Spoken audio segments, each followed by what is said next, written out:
of victims in that thing, and it's not just the guys. Like, listen, like how about this? Like Mike Chiesa, he got cut when they threw that, you know, when he threw the dolly into that thing. That thing could have killed somebody, literally. I know people say that it sounds like overused. No. That thing could have killed that, literally. He threw a barricade, and I first thought, I'm like, he didn't mean to do that. I'm like, he was trying to hit the bus and make a scene, and then he goes and hits the fucking front window. Dude, listen, well, first of all, if you watch Embedded, you see that punk saying, break the windows! You heard that shit. Smash the windows! Yeah. Break the windows, motherfucker. Really? See, now again, I was confused. But I mean, what a piece of garbage, man. I heard Rose was really, really shaken up. She said she almost didn't fight. I was on that bus with Khabib. You know what I mean? And Latifi wasn't letting anybody off. So he said, no, I wasn't letting anybody off. And he's a big dude, you know? Yeah, he is. He goes, I wasn't letting anybody off the bus. I was standing in front and on the door. Khabib said it best, man. You got a problem with him. Give him a call, man. You want to be a true gangster? Say, man, you want to be that guy? Hey, man, get in touch with him. Meet me under the Brooklyn Bridge, motherfucker. Like, you want to be that? No, you don't want to be that guy. This is what you want. This is what Conor wants to do. He wants to make a scene because it's good for him. Yeah. And if he got off Khabib got off the bus, by the time he did a double leg on him, it's getting broken up. Yeah, it's not. So he's not. He knows he's not going to be able to get fucking humbled the way, or he knows he's not going to get his ass beat. It's going to get broken up. Maybe he can get a shot or two in, then it gets broken up. So it's like it's the ultimate bitch move. So all these little kids that are like, oh man, that's gangster. He got on the plane and easy Tony Montana.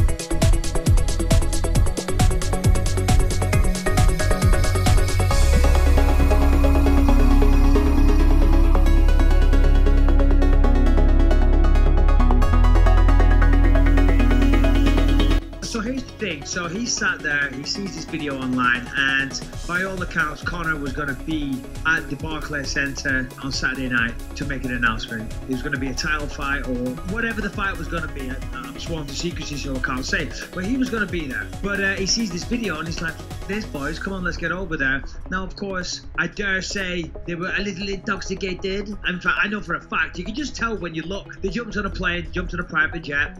And I dare say the intoxication continued. There was a lot of whiskey. There was a lot of mob mentality, and they're on the plane and they're psyching each other up. Could you imagine them at customs though when they landed in New York? You know, and they're all trying to hold it together. What are you here for? Oh, just a wee bit of business. Just a wee bit of business.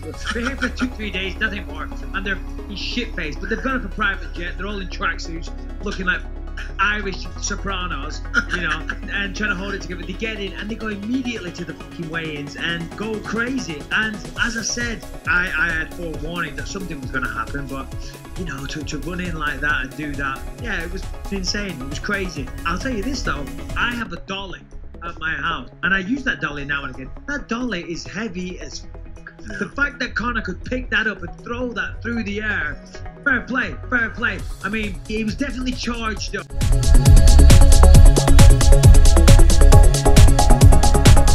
He was sitting next to Khabib when McGregor had his antics with the bus. And, you know, those guys wanted to get off the bus together and beat the shit out of McGregor. So they had already developed that intrinsic bond between each other. I think they knew they're kind of the same type of people, man. And I think that was the big thing too, man.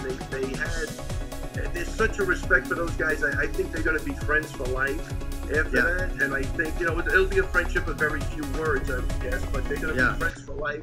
And they did something together, man. And I'm happy. No doubt. I'm really happy for the both of them. I mean, you know, I think before the fight, I met Khabib's brother, or at least he said he was his brother at the hotel. They're just nice guys, man. I really think it's refreshing. Love listening to the guy interview. I don't know if it's a language thing, but he's so simplistic and honest that it's refreshing to me. You know what I mean? He's not bullshit. I just think we need more of that shit in the UFC. I really do.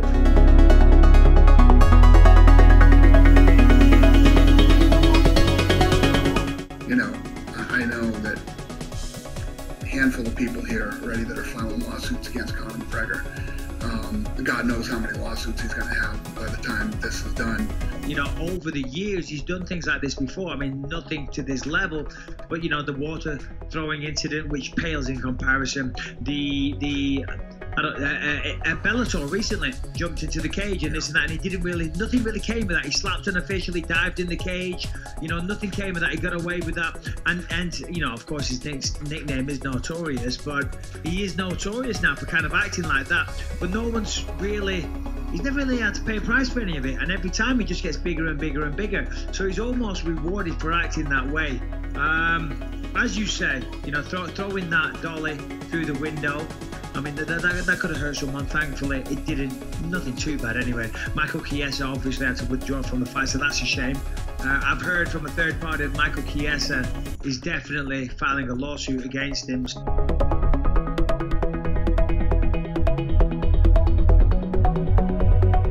Ala cuenta as a fucking real gangster, like Khabib said. Conor, today, you're not a gangster, Conor. The only people gonna respect you. You have to understand. When you're gonna show up and fight Khabib. Now, he have to do it. If he doesn't do it, you know, when he go fight fucking Nate Diaz, he's have 500 records in the UFC. You understand? Conor's a champ. He's a champ. He's a former champ. You know, Khabib don't give a shit about Conor. He will fight Conor for just, not for the money, just to punish him. Were you surprised the UFC put out all this footage? That's what the UFC do. So do you think that they're going to try to make this fight as a result of all this? Of course they will. Of course they will. Do you think it will happen? It's going to be up to Conor. He's going to see if he have balls or not. It seemed like everything kind of started after what happened with you and Artem earlier this week. Do you regret anything? Do you kind of wish that didn't happen so that it didn't lead to what happened with the bus? Or do you feel like whatever happened between you and Artem had to happen, that you had to confront them after, you know, some of the interviews? This guy talk shit about me, I catch him. I ask him, hey, you wanna say something in front on my face? Say no. He said, I never talk about you bad. But he talk bad about me, you know, and I don't know. Bring all his slept him. I need these guys. We need to finish these things, beef, chicken, whatever you want, guys. Like, we have to finish this, you know. It's gonna be very big fight. It's gonna be very big fight, I think. Let's go.